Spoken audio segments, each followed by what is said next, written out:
हे बघा गावाकडील महालक्ष्मी पूजन, गौरी पूजनसुद्धा म्हणतात आणि महालक्ष्मी पूजनसुद्धा म्हणतात.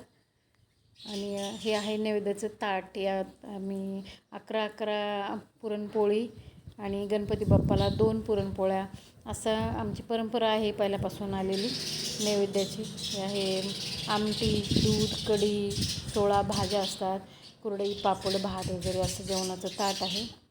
हे बघा, हे आम्ही घासाचं एक हे तयार केले गड्डी आणि त्याला फुलांनी वगैरे सजवलेले आहे. आणि हा आहे आमच्या गौरीचा साज. हे बघा, दागिने वगैरे घातलेले आहेत. गावाकडच्या गौरी एकदम साध्या आणि सुटसुटीत अशा बसवलेल्या आहेत बरं का. लाईटिंग, माळा वगैरे लावलेल्या आहेत. हे बघा, असं पटकन होणारं सजावट केलेली आहे.